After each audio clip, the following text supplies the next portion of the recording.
A silver spur on a hand-carved mahogany table speaks louder than any threat. But in the world of underground energy, silence is the deadliest weapon of all. They say if you can't hear what the man at the head of the table isn't saying, you're already bankrupt.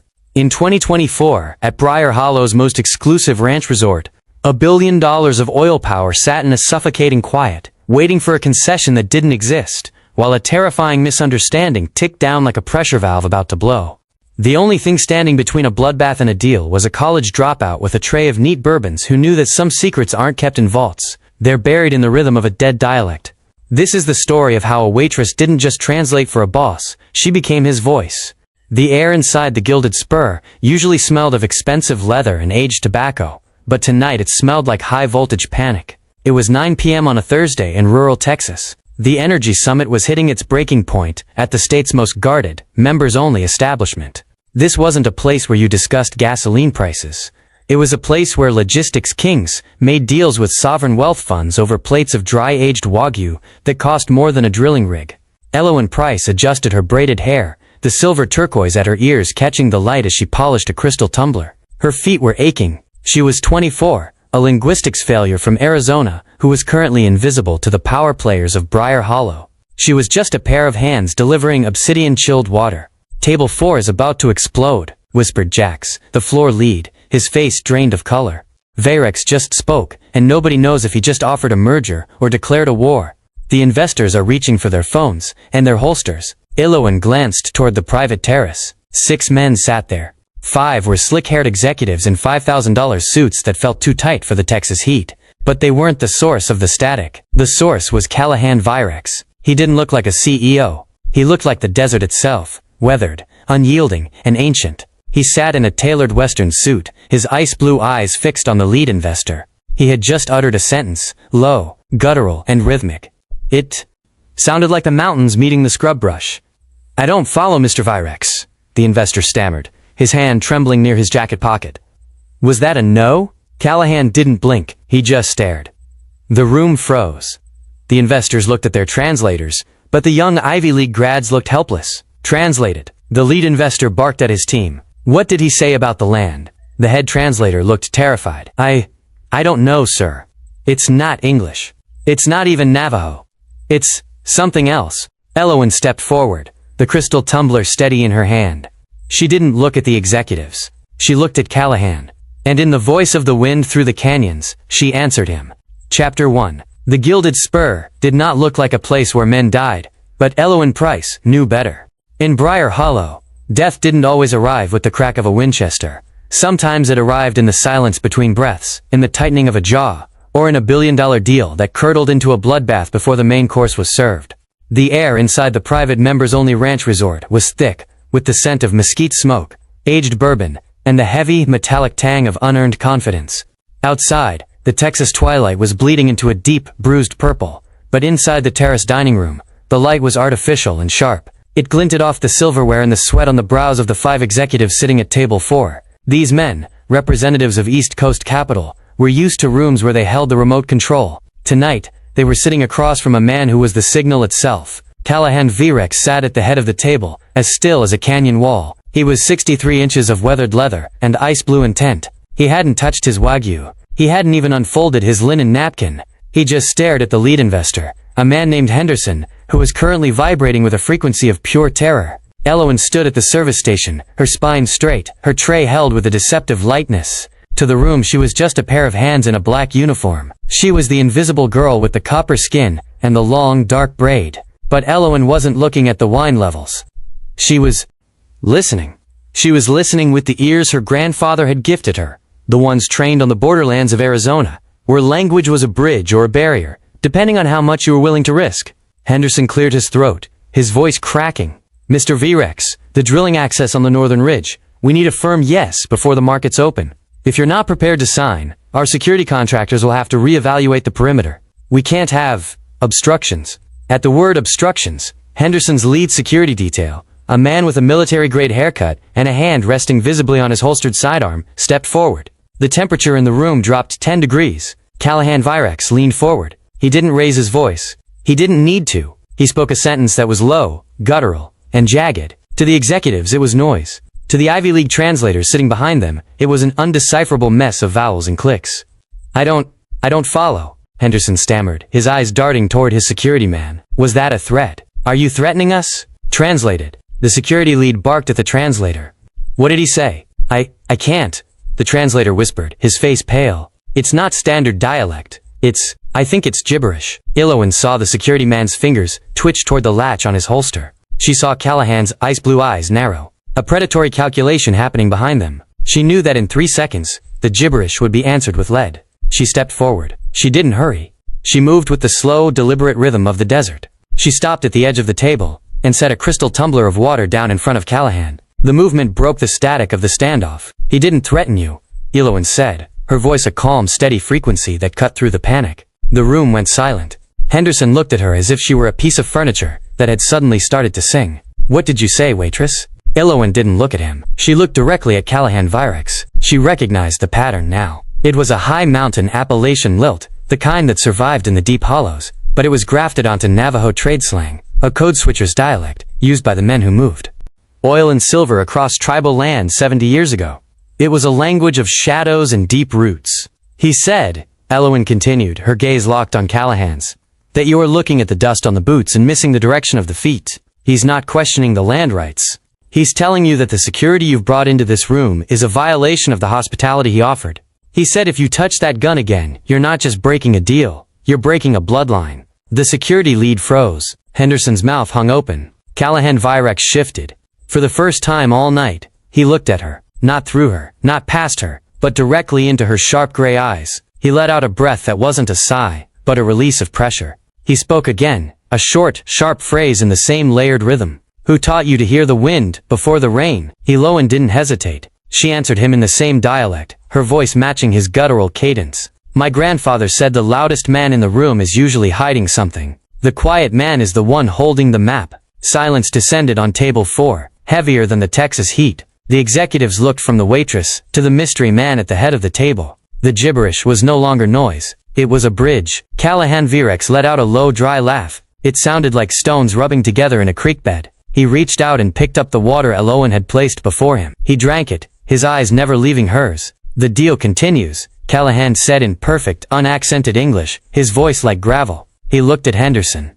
But the security leaves, now, and the waitress stays. He turned back to Elowen, the ice in his eyes beginning to melt into a terrifying curiosity. I've been looking for a bridge for a long time, Miss Price. I didn't expect to find it holding a tray of bourbon.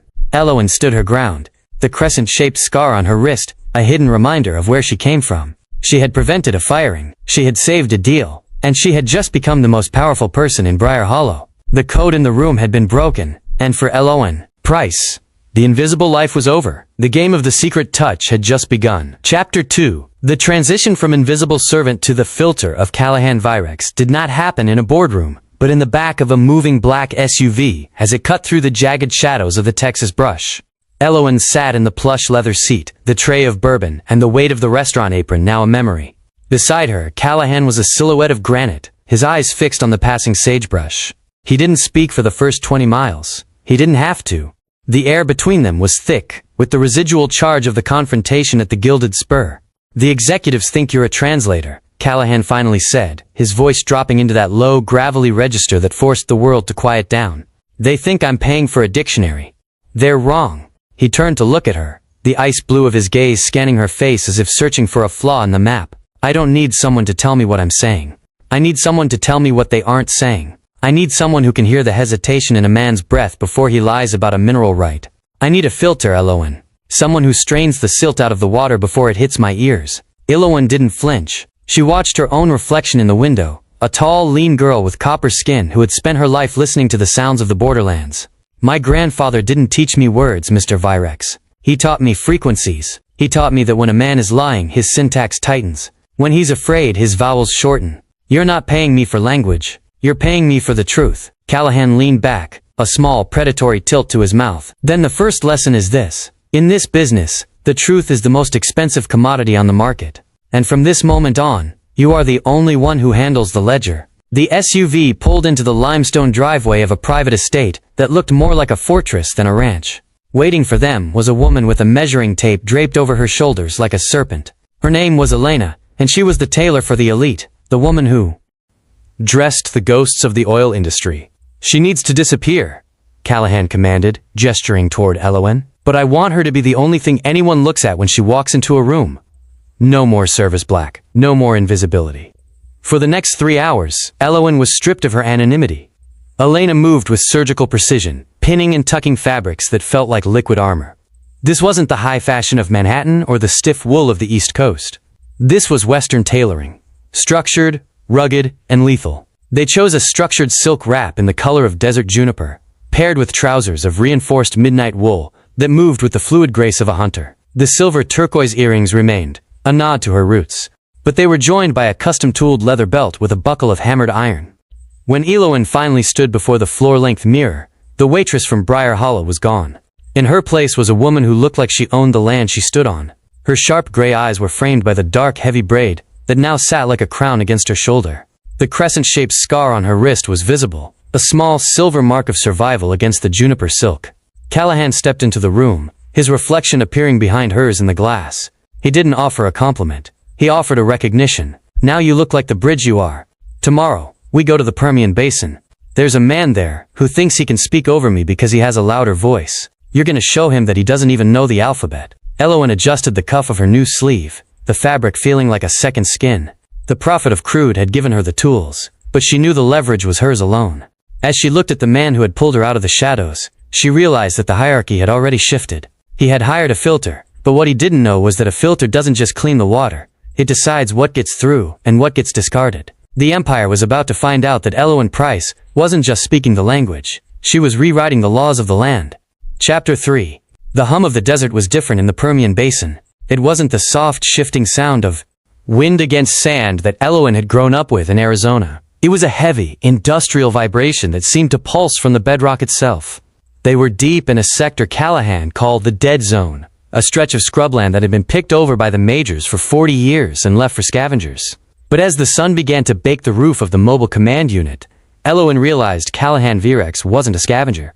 He was a ghost hunter. Inside the climate-controlled interior of the trailer, the air smelled of stale coffee and heated electronics. Spread across a drafting table was a document that looked like it belonged in a museum rather than an oil office. It was a land deed from 1934, the parchment brittle and stained with what Elowen suspected was either tobacco juice or crude. It was the Kavanaugh lease, a legal nightmare that 3 generations of lawyers had failed to crack. They say this land is dry, Callahan said, his voice a low, gravelly rasp as he stood over the table, his arms crossed over his tailored Western vest. They say the rights were exhausted in the 50s. But the man who wrote this deed, Silas Kavanaugh, didn't trust banks, and he didn't trust the government. He was a mountain man who made his fortune trading silver with the Dene before he ever touched oil. Elowen leaned over the parchment, her sharp gray eyes scanning the script. It wasn't the legal jargon that caught her attention. It was the annotations in the margins, written in a cramped, hybrid shorthand. She traced a line of text that seemed to describe a boundary, but the phrasing was all wrong for standard surveying. From the place where the red hawk sleeps in the iron wood, 60 paces toward the sunrise of the bluestone throat.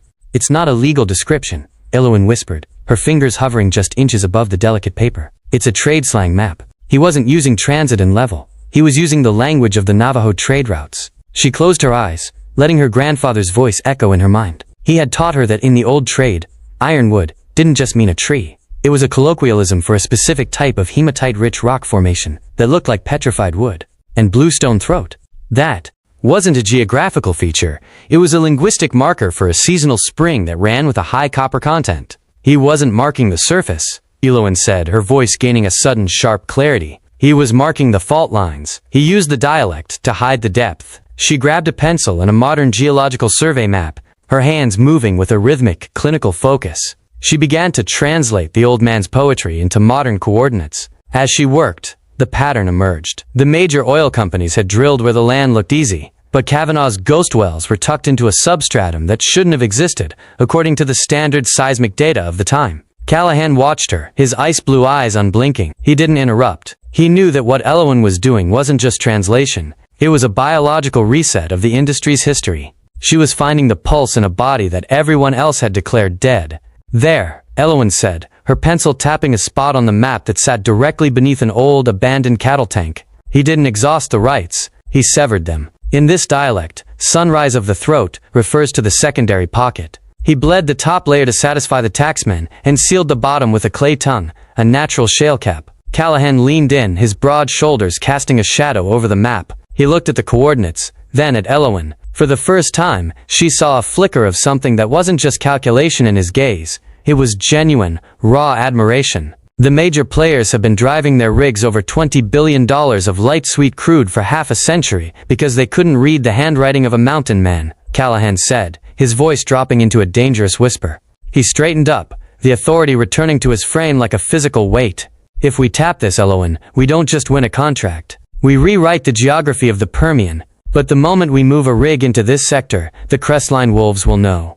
They've been watching this lease for years, waiting for someone to solve the riddle. Then let them watch, Elowen replied, her gaze steady as she folded the ancient deed. They might see the rigs, but they still don't know the language. They're looking for oil, we're looking for the ghost. As the sun dipped below the horizon, bathing the basin in a blood-red light, Elowen felt the weight of the new empire she was building. She was no longer just a filter. She was the cartographer of a hidden world. The ghost wells were real, and with the secret touch of her grandfather's language, she had just handed Callahan Virex the keys to the kingdom. But as the industrial hum of the basin seemed to grow louder, she knew that the silence of the desert was about to be broken by a war that no dictionary could settle. Chapter 4. The heat of the Permian Basin was a physical weight, but the dust was what truly blinded. It rose in great, choking plumes behind the lead-armored SUV, a beige curtain that swallowed the world and left only the rhythmic vibration of the tires against the washboard road. Elowen sat in the rear seat, her fingers tracing the edge of the juniper silk cuff. She wasn't watching the road, she was watching the horizon. She had seen the way the hawks were circling, too low, too frantic, and she had smelled the faint metallic scent of heated copper in the air long before the first shot was fired. The sound was less of a bang and more of a sharp atmospheric crack. The lead vehicle's front tire didn't just pop, it disintegrated as a high-caliber round tore through the rubber and the axle. The SUV lurched, spinning into a violent sideways skid that sent a wall of sand over their windshield. Ambush, the driver barked, reaching for his sidearm, but Callahan Virex was already moving. He didn't panic, his ice-blue eyes merely sharpened, his hand finding the grip of a heavy-duty ranch rifle tucked into the seat's side pocket. "Get down," Callahan commanded, his voice a low, gravelly anchor. But Elowen wasn't ducking. She was looking out the side window at the silhouette of the Red Rock mesas. "They have the high ground at the Three Sisters," Elowen said, her voice cutting through the chaos with a terrifyingly calm clarity.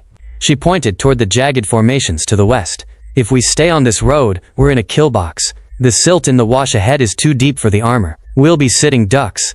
A second round slammed into the reinforced glass of their door, spiderwebbing the surface but not breaking it. The shockwave of the impact vibrated through Elowen's chest. The security team in the chase car began to return fire, the staccato rhythm of their rifles adding to the industrial roar of the desert war. "The road is the only way out, Elowen," Callahan shouted over the noise. "Everything else is soft sand and rimrock." "No," Elowen replied, her gray eyes flashing. "The road is the trap. My grandfather traded silver through these washes when the map said there was nothing but stone.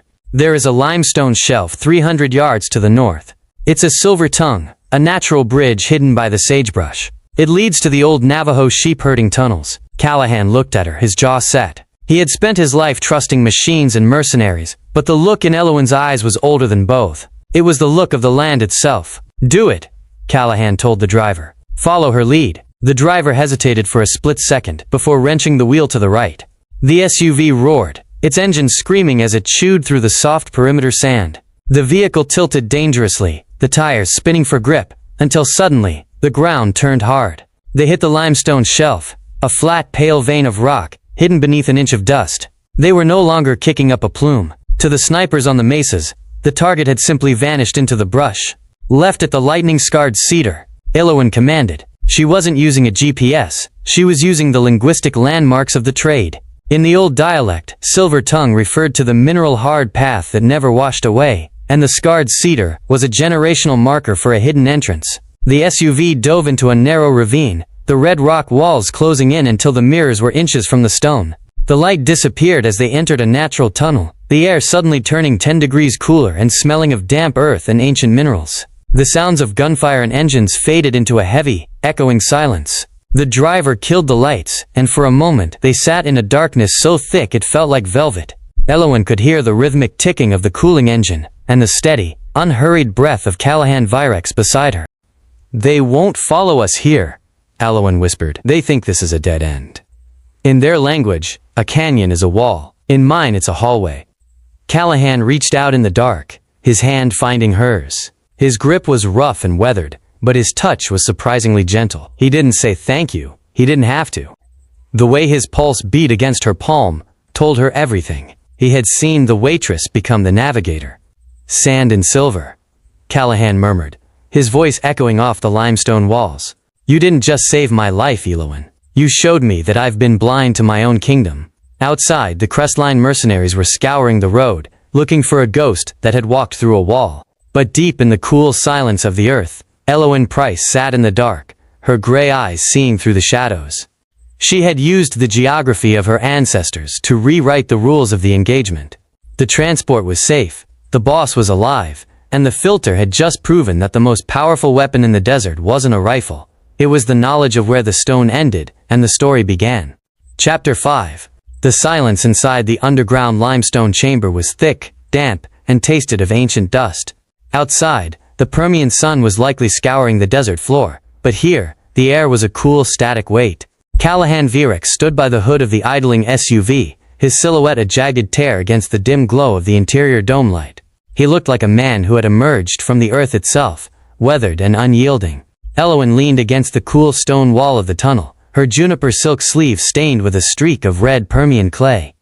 She watched him. The adrenaline from the ambush had settled into a sharp, cold clarity. She wasn't looking at his rifle or his broad shoulders. She was watching the way his throat moved when he breathed. She was listening to the rhythm of his stillness. "You're doing it again," Elowen said, her voice echoing softly off the mineral-streaked ceiling. Callahan didn't turn. "Doing what?" "Hiding," she replied. "The dialect, the mountain lilt. The way you chew on the Navajo vowels like they're tobacco. It's a beautiful mask, Callahan. It's structurally perfect, but it's not your natural frequency." Callahan turned then, his ice-blue eyes narrowing. The darkness of the tunnel made them look like two shards of glass. He didn't speak in the low, gravelly rasp he used at the negotiations. He didn't use the coded trade slang of the mesas. He simply stared at her, the silence stretching between them until it became a physical pressure. "My grandfather taught me that every man has a baseline," Elowen continued, stepping away from the wall. Her gray eyes were steady, unblinking. "A resting heart rate of the soul. You use that dialect to force people to lean in, to make them feel off balance and inferior, because they can't catch the meaning. You've turned language into a tactical blind. But when the first shot hit the glass back there, you didn't shout in dialect. You gave an order in the flat, mid-Atlantic accent of someone who spent a lot of time in a dark room in Northern Virginia." The air in the tunnel seemed to vibrate. Callahan took a slow step toward her, his boots crunching on the limestone floor. He stopped only inches away, his height forcing her to look up, but she didn't tilt her head back. She met his gaze on a level plane of resolve. "You're a linguist," Callahan said. His voice had changed. The gravel was gone, replaced by a smooth, precision-engineered tone that was cold, direct, and terrifyingly intelligent. "I thought you were here to translate the world for me." "I'm here to be the filter," Elowen reminded him, her voice a sharp, clinical anchor. "And that means filtering you too. You aren't a prophet of crude from the hollows. You're an architect. You built this entire persona to protect the network, to keep the vultures from seeing the man who actually holds the blueprints. But if we're going to survive Crestline, I need to know who is behind the wheel. I won't be a bridge to a ghost." Callahan looked at her for a long beat, the mask finally slipping. The tension in his jaw relaxed, not into weakness, but into a lethal, focused honesty. He reached out, his hand hovering near her wrist, where the crescent-shaped scar sat beneath the silk. "I was intelligence," he admitted, his voice a low, genuine vibration. "Energy security. I saw the majors tearing this land apart because they didn't respect the rhythm of the people living on it. I realized that if I wanted to protect the roots, I had to become someone they couldn't categorize. I had to become a myth." He looked around at the limestone walls, the ancient tunnels her grandfather had once walked. "The dialect wasn't just a mask, Elowen. It was a test. I've met 1,000 translators. All of them gave me words. You're the only one who gave me the intent. You're the only one who saw through the frequency." For the first time since they had met at the Gilded Spur, Callahan didn't look through her or over her. He looked at her with a raw, unadorned respect that felt more intimate than a touch. He wasn't the boss, and she wasn't the waitress. They were two architects, standing in the shadows of an empire they were about to redefine. "My grandfather was right," Elowen whispered, her pulse steady against the cool air. "The loudest man in the room is hiding something. But the man who creates the room, he's the one you have to watch." Callahan tilted his head, a ghost of a smile touching his lips. A real smile, devoid of calculation. "Then keep watching, Miss Price. Because from here on out, the mask stays off when we're alone. We have a war to win, and I'm going to need the filter at full capacity." As he turned back to the SUV, the dome light caught the edge of his profile, no longer a mountain myth, but a man of precision. Elowen followed him, the juniper silk of her sleeve brushing against the stone. She had confronted the shadow and found the man, and in doing so, she had earned the only thing that mattered in the desert, a place at the table where the real maps were drawn. Chapter 6. The ballroom of the Briar Hollow Ranch Resort was a sea of shimmering silk and starched collars, a place where the scent of expensive perfume mingled with the underlying sharp aroma of cedar smoke and cold, calculated greed. This was the Energy Investment Gala, the primary social event of the summit, and the air was thick, with the high-frequency vibration of multi-billion-dollar deals being whispered over crystal flutes of vintage champagne. Elowen moved through the crowd at Callahan's side, her juniper silk wrap catching the amber light of the chandeliers. She was no longer the waitress delivering water. She was the shadow at the king's right hand, her gray eyes scanning the room with the clinical focus of a predator. Callahan was back in character, his mountain lilt a low, rumbling bass that forced every executive in his vicinity to strain their necks. He played the part of the rugged, eccentric logistics king with terrifying precision, while Elowen stood as his silent filter. She wasn't looking for weapons, she was looking for the glitch in the social frequency.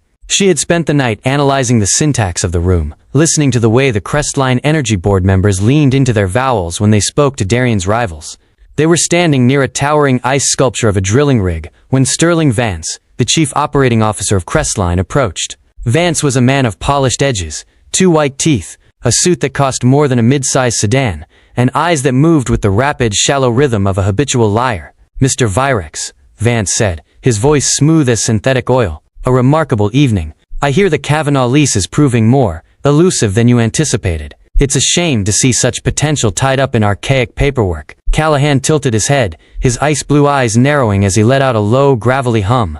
"The land speaks when it's ready, Mr. Vance. Some men try to dig before they've even learned to walk the surface." Vance laughed, a sharp, hollow sound, and leaned in closer, his voice dropping to a confidential whisper. "Of course, but you know what they say in the old trade routes? Sometimes the Shanto is just a dry well, no matter how much you pray for rain."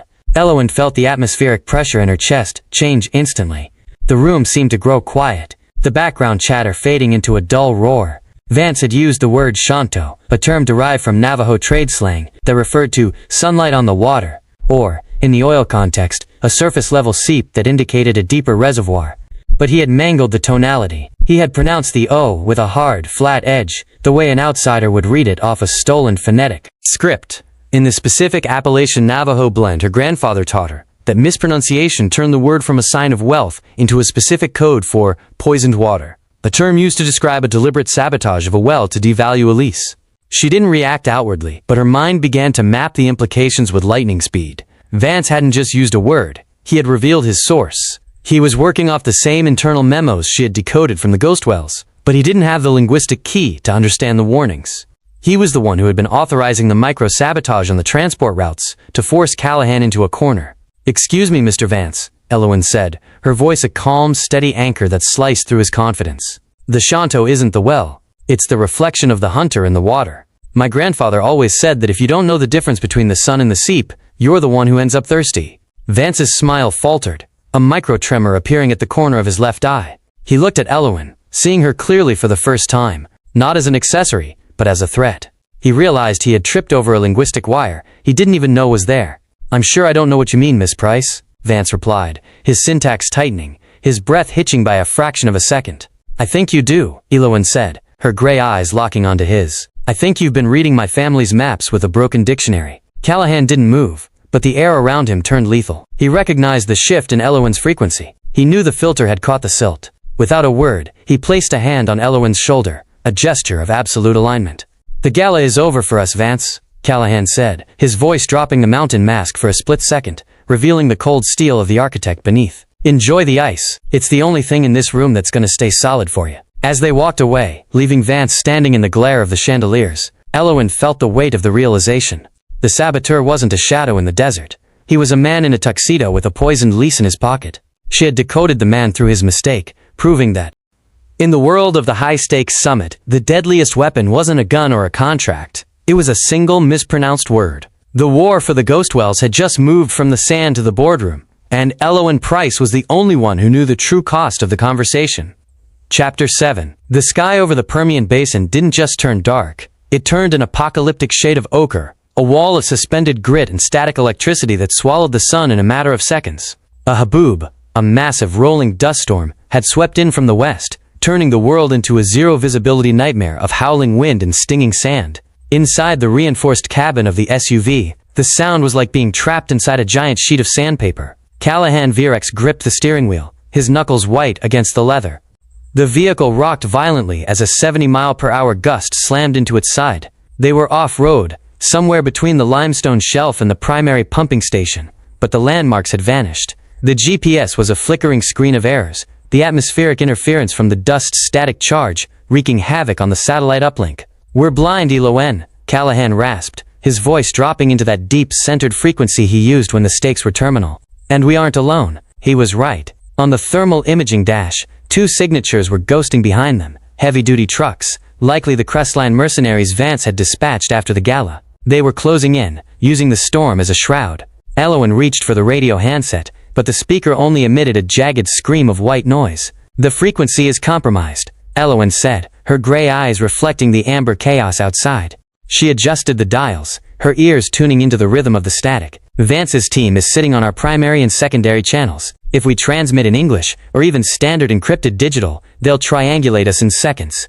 They're waiting for us to call for help so they can find the path we're taking through the dunes." Callahan glanced at her, the ice blue of his eyes illuminated by the dashboard's emergency red light. "Then we don't use the primary. We use the language they can't map." Elowen took the handset, her thumb hovering over the push-to-talk button. She knew the regional security teams, the ones loyal to Callahan, were listening, waiting for a signal. But those men were Navajo and Appalachian locals, men who grew up in the same silence she had. She keyed the mic. She didn't speak in a panicked plea. She began to code switch, weaving a complex tapestry of Navajo trade metaphors and the sharp rhythmic lilt of her grandfather's mountain dialect. "The red hawk is grounded in the red sand throat," she said, her voice a low melodic vibration that cut through the static. "The silver tongue is buried under the salt snow. We are walking the path where the water doesn't flow, looking for the grandfather's shadow." To a Crestline monitor, it sounded like a frantic girl babbling folk nonsense.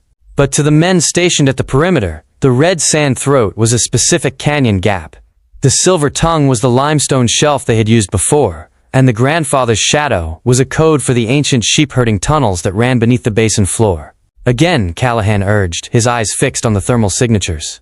The mercenaries were slowing down, confused by the lack of tactical coordinates. Elowen adjusted her frequency, shifting the tonality. She began to describe their movement not in miles per hour or degrees, but in pulses and colors. It was a biological encryption, a language based on shared sensory history rather than binary code. "The wind is biting the left ear of the stone," she whispered into the mic. "We are counting 3 beats of the Ironheart before we turn to the place where the cedar was struck." Suddenly, the radio crackled.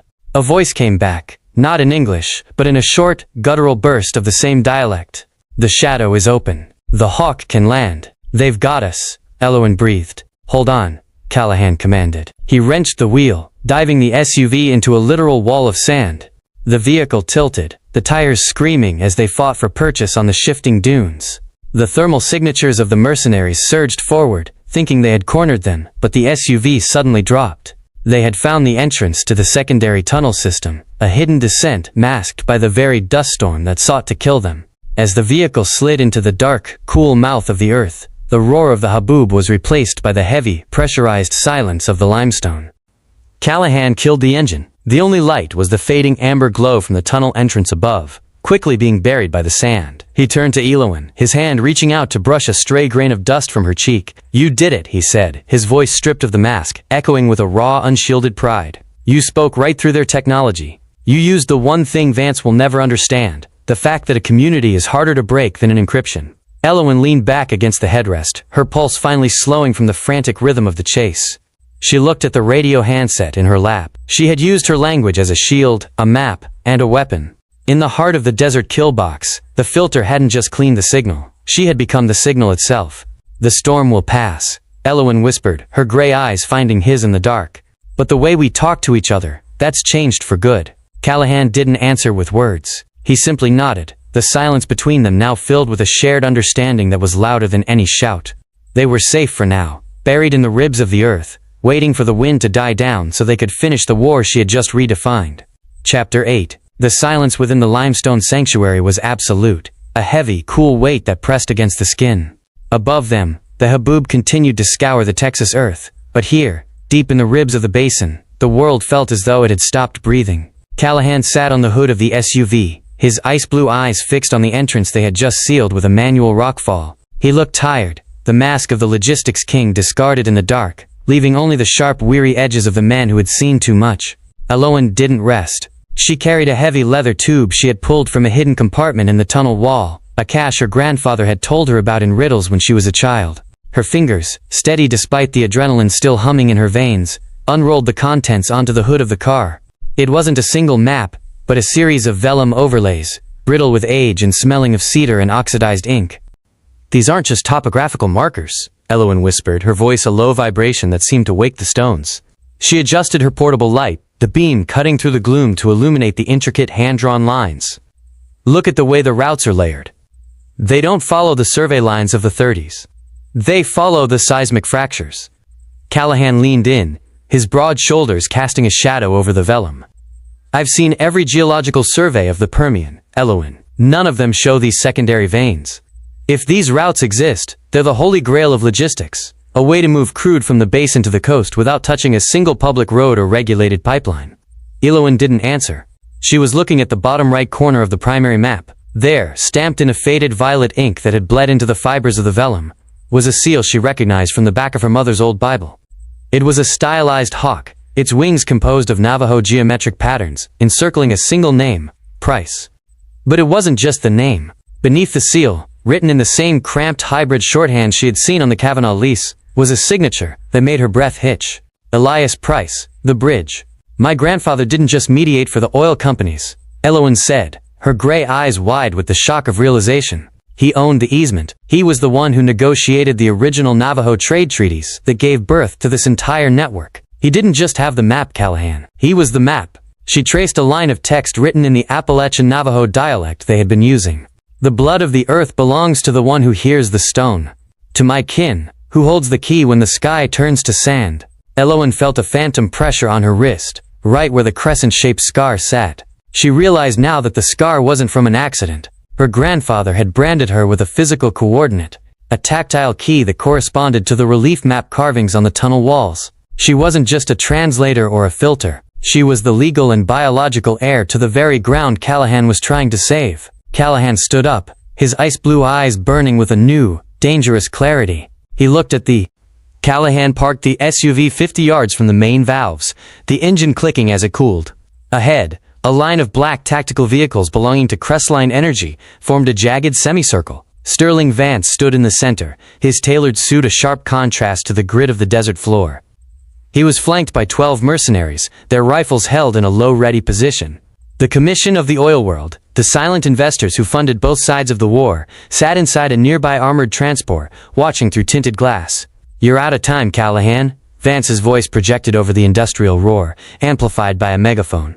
"The land rights have been flagged for federal seizure. Move aside, and we might let the girl walk. Stay, and you both go down with the Wells." Callahan stepped out of the vehicle, his hand resting on the door, his ice-blue eyes fixed on Vance. He didn't speak. He didn't have to. He looked at Elowen, who stepped out from the passenger side. She was wearing the juniper silk, but she had discarded the wrap, revealing the copper-toned strength of her arms and the silver turquoise that caught the light like a warning. Elowen walked past Callahan. She didn't look at the rifles. She looked at the men holding them. The local security contractors, men with names like Begay and Miller, men whose families had lived in the hollows and on the mesas for 100 years. She knew their baselines. She knew that behind the black tactical gear, they were listeners. "Sterling Vance speaks about seizure, because he only understands the language of a thief," Elowen said, her voice not shouting, but projecting with a resonant, clinical power that seemed to vibrate the very metal of the pumping station. She began to switch. She dropped the standard English and moved into the layered, guttural rhythm of the Friends of the Garden, the secret dialect of the original trade route protectors. It was a linguistic sequence meant to trigger a specific recognition, an ancient code of loyalty that predated corporate contracts. "The water in the well is poisoned by the one who invites the law into the house," Elowen intoned in the dialect. "He calls himself a builder, but he has the hands of a gravedigger. He mangles the tongue of our fathers, because he wants the silver without the stone." The mercenaries shifted. Two of the older guards lowered their barrels by a fraction of an inch. They recognized the tonality, the specific Appalachian lilt mixed with the Navajo click consonants. It was the language of the bridge, a dialect they hadn't heard spoken with such authority since the passing of Elias Price. "Don't listen to her," Vance screamed, his face reddening. "She's a waitress. She's a dropout. Fire on them." But the men didn't move. Elowen stepped closer to the line of guns, her gray eyes locking onto the lead contractor. She saw the sweat on his brow, the dilation of his pupils. She was reading his map. "If you fire," Elowen continued in the dialect, "you are firing on the Hawk's daughter. You are firing on the blood signature of the Kavanaugh lease. If the bridge breaks tonight, the land will never swallow your secrets again. It will scream your names into the wind." The lead contractor, a man with sun-weathered skin and a scarred chin, looked at Vance, then back at Elowen. He saw the crescent-shaped scar on her wrist, the brand of the Sovereign. He realized that Vance wasn't the boss. He was the rat, standing in the garden. Without a word, the contractor turned his rifle toward Vance. One by one, the other local guards followed suit. The semicircle of power inverted. The mercenaries were no longer Crestline's muscle. They were the land's protectors. Vance's confidence shattered. He scrambled back toward his vehicle, but Callahan was already there, his movement a blur of precision. He didn't use a gun. He used his hands, neutralizing Vance with the efficiency of the architect he had always been. The armored transport door opened, and the silent investors stepped out. They looked at the silent pumps, the surrendering executives, and the young woman who had dismantled a conglomerate with nothing but a few sentences. They saw the new hierarchy. "The logistics have changed," the lead investor said, his voice a dry, respectful rustle. "The bridge is restored." Elowen stood in the center of the station, the industrial thrumming beneath her boots feeling like a heartbeat. She looked at Callahan, who stood by the subdued Vance. He didn't offer a mask or a myth. He offered a nod of absolute, equal recognition. The standoff was over. The language of the Friends of the Garden had saved the Empire, and Elowen Price was no longer the girl holding the tray. She was the one holding the map, the key, and the future of the basin. Chapter 10. 6 months had passed since the red dust of the Permian Basin had settled, but the air in the high-rise executive suite of the Renvale Center still carried the faint, ghostly scent of sagebrush and ozone. The office didn't look like the traditional walnut-paneled dens of the old oil barons. It was a space of glass, light, and transparency, perched high above the Briar Hollow skyline. On the polished obsidian desk sat a single crystal tumbler of water and a small, framed topographical map, the original vellum overlay that had once been hidden in a limestone cave. Elowen Price sat in the high-backed leather chair, her silhouette framed by the expansive Texas horizon. She wore a tailored suit of charcoal silk, the sharp lines of the jacket echoing the structured resolve of her gaze. The copper tone of her skin glowed against the cool interior light, and the silver turquoise at her ears remained, a permanent anchor to the land she now managed. She was no longer the girl delivering water. She was the one who controlled the flow of the entire basin. The door chimes sounded, a soft, unobtrusive tone. Callahan Virex walked in, his broad-shouldered frame moving with a relaxed grace that hadn't been there when he was a man trapped behind a mask. He didn't carry a rifle or a tactical radio. He carried a leather-bound folder, the quarterly logistics report for the bridge routes. He didn't sit in the guest chair. He leaned against the edge of the desk, a position of easy, comfortable equality. "The Crestline liquidation is complete," Callahan said, his voice no longer a gravelly rasp, but a clear, resonant baritone. "The investors from the commission have signed off on the new transparency protocols. They've realized that knowing the truth is more profitable than fearing the silence." Elowen took the folder, her fingers grazing the leather. She didn't need to open it to know the numbers. She felt the pulse of the company through the daily reports, reading the syntax of the logistics chain the way she used to read the micro-expressions of a liar.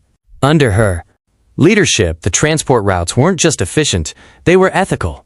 She had negotiated a dual sovereignty agreement with the local communities, ensuring that the blood of the earth benefited the people who lived on the stone. "And Vance?" Elowen asked, her sharp gray eyes meeting Callahan's. "He's currently trying to explain his linguistic misunderstandings to a federal grand jury," Callahan replied, a ghost of a smile touching his lips. "It turns out that when you mispronounce the law as often as he did, the record catches up with you." Elowen looked out at the horizon, where the distant silhouettes of the pumping stations were visible against the twilight. She thought about the waitress she had been. The invisible girl who had dropped out of a linguistics program because the world told her that words were just ornaments. She realized now that her grandfather hadn't taught her a language, he had taught her a superpower. He had taught her that power isn't about who shouts the loudest, but who knows what is truly being said in the spaces between the noise. "We have a meeting with the Atlantic Board at noon," Callahan said, straightening up. "They're bringing their own translators this time. They seem nervous." Elowen stood, the silk of her suit whispering against the quiet of the office. She adjusted the cuff of her sleeve, her fingers passing over the crescent-shaped scar on her wrist. The brand of the sovereign was no longer a secret, it was a signature. "Let them bring their translators," Elowen said, her voice a calm, steady frequency that commanded the room. "But remind them before we start. In this office we don't just speak the language. We own the bridge." As they walked toward the boardroom together, the hierarchy of the new empire was clear. Callahan was the architect of the shadows, the man who had built the fortress. But Elowen was the light, the filter that had turned the silt into gold. She was no longer translating the power, she was the power. And in the high, clear air of Briar Hollow, everything was finally, perfectly understood.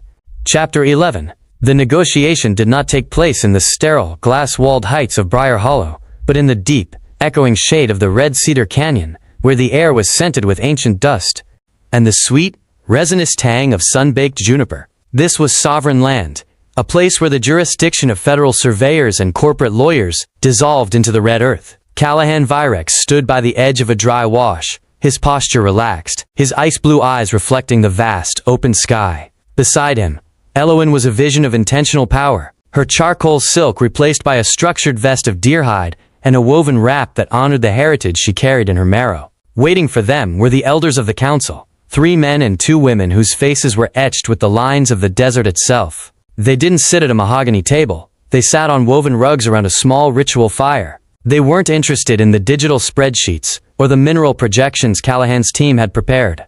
They were waiting for the sound of a voice they could trust. "The companies before you spoke of development and compensation," the lead elder, a man named Atsidi, said in a voice that rumbled like distant thunder. He spoke in the formal Navajo tonality, a language that required the speaker to breathe from the diaphragm to achieve the necessary resonance. "But they spoke through men who learned our words from a book. They heard the sounds, but they did not feel the weight of the ancestors beneath the soil." Elowen stepped forward, the silver turquoise at her ears catching the flickering light of the fire. She didn't look at Callahan for permission. She was the bridge. She began to speak, but she didn't use the aggressive, tactical rhythm she had used to dismantle Sterling Vance. She moved into the silent partner dialect, the high-altitude Appalachian lilt, softened by the Navajo vowels of peacemaking. "The hawk does not own the sky, and the stone does not own the mountain," Elowen intoned, her voice matching the elder's resonance. "We come not to buy the path, but to walk it with you. My grandfather, Elias Price, signed the first treaty with a thumbprint of blood and ash. I bring the same hand to the fire today." She knelt on the rug, her movements fluid and respectful. She began to explain the new treaty, not in terms of percentages and dividends, but through the metaphors of the land. She spoke of the veins of the earth, the logistics routes, and how they would be used to bring water to the roots, community infrastructure and healthcare. Callahan watched her from the periphery, his presence a silent guarantee of the strength behind her words. He realized that this was the true purpose of the filter. It wasn't just about catching lies. It was about refining the truth until it was pure enough to be shared. He saw the way the elders leaned in, their baseline shifting from wary defense to open curiosity. They weren't listening to a CEO's pitch. They were listening to a daughter of the soil. "The oil will flow where the stone allows," Elowen continued, her gray eyes locked onto Atsidi's. "But the people will decide where the spirit of the land remains untouched. We offer a seat at the head of the bridge, a partnership that is written in the language of the ghosts and the language of the living." The silence that followed was not the heavy, suffocating silence of a standoff, but the expansive, thoughtful quiet of a new understanding. Atsidi looked at the crescent-shaped scar on Elowen's wrist, then, at the steady, unblinking blue of Callahan's gaze. He saw the architect in the bridge, working in a synchronization that the oil industry had never seen. Atsidi reached into a small leather pouch and pulled out a pinch of white cornmeal, scattering it over the fire. The flames flared blue for a split second, a sign of the mineral-rich earth, acknowledging the offer. "The silent partner has spoken," Atsidi declared. "We will sign the stone, not because of the money, but because the voice that asks is one that knows the name of the wind." As the sun dipped below the canyon rim, bathing the red cedar in a golden holy light, Elowin and Callahan stood together. The treaty was more than a legal document. It was a biological reset of the relationship between the industry and the inhabitants of the basin. The logistics of power had been replaced by the logistics of peace. "You've changed the map again, Elowin," Callahan whispered as they walked back toward the SUV. "You've turned a war zone into a sanctuary." "I didn't change the map," Elowin replied, her gray eyes reflecting the first stars of the evening. "I just finally learned how to read the silent." In the quiet aftermath of the negotiation, the empire of Briar Hollow felt finally, truly secure. The waitress had found her voice, the architect had found his purpose, and the language of the desert had finally found its peace. No more words were needed. The pulse of the land was steady, and for the first time in a century, it was a pulse they shared with everyone. Chapter 12. The federal audit arrived not with sirens, but with the dry, rhythmic clicking of high-end loafers on the glass floors of the Renvale Center. Leading the charge was Agent Marcus Thorne, a man whose gray suit was as stiff as his interpretation of the law. He represented the Energy Oversight Commission, and he carried a briefcase full of the regulatory trap, a series of cease and desist orders aimed at the very logistics routes Elowin had just secured. In the high-rise conference room, the air was pressurized, smelling of ozone and the cold ink of bureaucratic warfare. Thorne spread a map across the table, his finger tapping a section of the Permian Basin that Elowin now called the bridge. "The 1922 Interstate Commerce Act is very clear, Ms. Price," Thorne said, his voice a flat, clinical drone. "Private transport of energy resources across state lines requires a specific federal easement. Your logistics routes are by definition an unregulated monopoly. We're shutting down the pumps by midnight." Callahan sat to Elowin's left, his ice-blue eyes fixed on Thorne. He looked like a wolf watching a trap being set, his jaw tight, his broad shoulders tensed under his western-cut blazer. He was ready for a fight, but this wasn't a war of sand and silver. It was a war of syntax and precedent. Elowin didn't look at the map.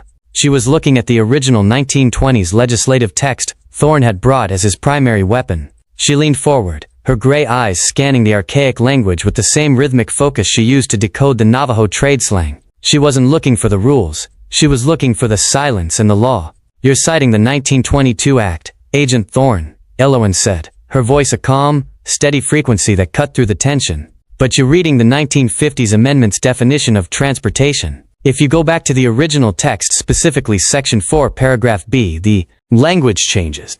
It doesn't use the word transport. It uses the term conveyance through heritage conduits." Thorne frowned, his brow furrowing. "A distinction without a difference. Not in the dialect of the 1920s, Elowin replied, her pulse steady. She pulled up a digital scan of her grandfather's original treaties, the ones signed with the Friends of the Garden Codes. In 1922, the legislators were dealing with the transition from horse-drawn trade to industrial pipelines. They created a linguistic loophole to protect the existing tribal and family-owned conveyance routes. A conduit wasn't defined by steel or pressure, it was defined by the unbroken lineage of the landholder. She pointed to the signature on her grandfather's maps, the violet ink of the hawk seal. Because these routes are part of a sovereign family easement that predates the federal grid, and because the language of the Act specifically exempts, quotes, heritage conduits from interstate regulation if they are managed by the original bloodline, your audit has no jurisdiction. We aren't a monopoly, Agent Thorne. We are a legacy. The room went silent. Callahan shifted, a look of profound, unadorned respect crossing his face as he realized what Elowin had done. She hadn't just found a loophole. She had used the very language of the ghosts to paralyze the modern federal machine.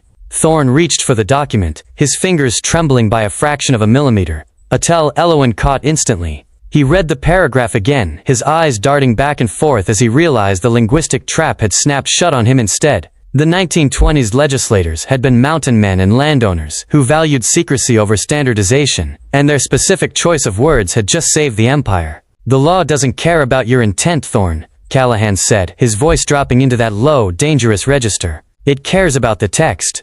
And according to the text, you're trespassing. Thorne snapped his briefcase shut, the sound a sharp, final report in the quiet room. He didn't look at Callahan. He looked at Elowen, his clinical confidence replaced by a wary recognition of a superior strategist. This isn't over, Miss Price, but for today, the pumps stay on.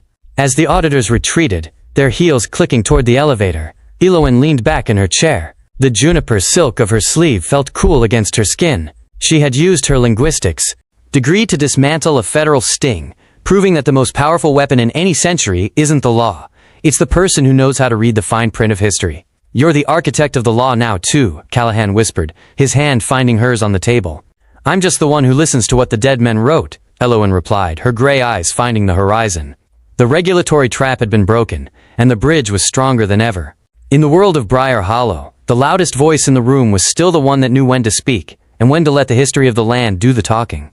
Chapter 13. The air inside the Secure Operations Center was pressurized and cold, a sharp contrast to the humid Texas night, pressing against the reinforced glass. On the wall of monitors, the bridge logistics routes glowed in a steady rhythmic green, but the atmosphere in the room was jagged.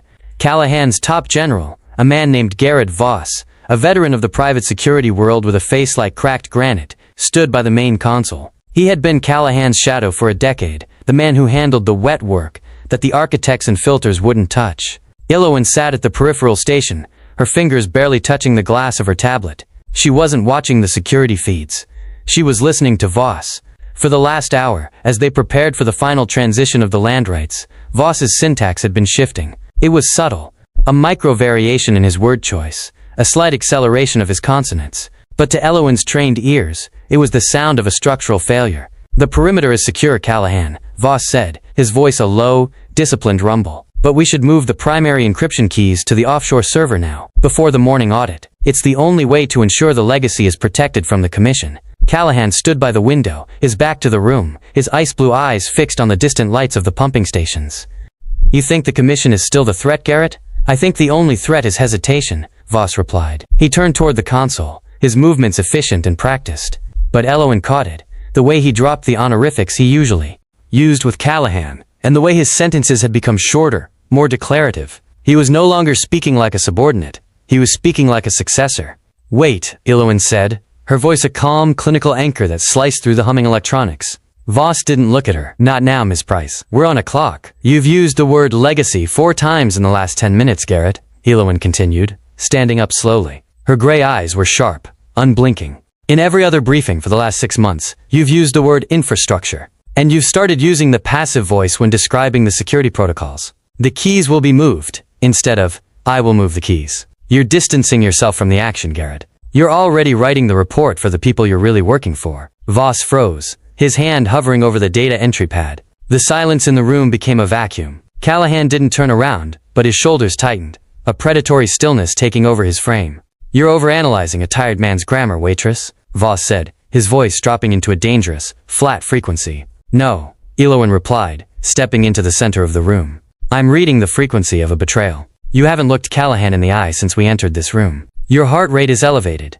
I can see the pulse in your carotid, and your syntax is mimicking the exact pattern of Sterling Vance just before the ambush at the Three Sisters. You've been bought, Garrett. Crestline didn't die. They just changed their lead singer. Voss's hand moved toward the concealed holster at his small of back, but he was too slow. Callahan turned with the speed of a coiled spring, his hand catching Voss's wrist in a grip that sounded like dry wood snapping. The ice-blue eyes were no longer curious. They were lethal. She doesn't just hear the words, Garrett, Callahan whispered, his voice a terrifyingly low vibration. She hears the soul. And yours just went dark. Voss struggled, his face contorting. But the security team Elowen had silently alerted via the Friends of the Garden code 10 minutes ago burst through the door. They didn't point their weapons at Callahan or Elowen. They pointed them at the man who had been their general. How did you know? Voss spat, his voice cracking as he was forced to the floor. The encryption was perfect.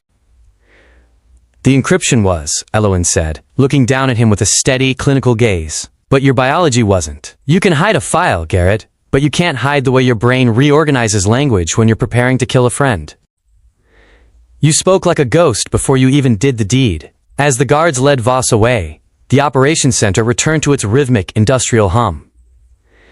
Callahan stood in the center of the room, looking at the monitors, then at Elowen. The weight of the final betrayal had been heavy, but the filter had held. I've known him for 12 years, Callahan said, his voice raw and stripped of the architect's mask. I didn't see a thing. You were looking at the man, Elowen replied, her hand finding his. I was listening to the pattern. In this world, Callahan, the pattern is the only thing that never lies. The final threat from within had been neutralized, not with a gun, but with a linguistic audit. The bridge was secure, and as the first light of dawn began to touch the Texas horizon, Elowen Price realized that the empire was finally, truly theirs. The general was gone, but the queen was in her place, and she was listening. Chapter 14. The alarm at the Renvale Operations Center wasn't a siren. It was a low-frequency hum that vibrated through the floorboards, a sound Elowen had come to associate with the earth itself crying out. Reports flooded in with jagged precision. A secondary feeder line near the San Pedro Creek had suffered a catastrophic pressure surge, the parting gift of Garrett Voss's structural sabotage. Crude oil, thick and obsidian black, was beginning to pool into the watershed. It was the blood of the earth, leaking into the very veins Elowen had sworn to protect. By the time the SUV reached the site, the air was thick, with the suffocating, heavy scent of hydrocarbons and wet clay. In the glare of the emergency floodlights, the oil looked like a living shadow, a dark tide creeping toward the water that sustained the local tribal lands and the ranching communities alike. The corporate emergency response teams were already there, moving with a stiff, mechanical inefficiency, their bright yellow hazmat suits clashing with the red rock landscape. They were trying to contain the spill with standard booms and chemical dispersants, but the land was rejecting their dictionary solutions.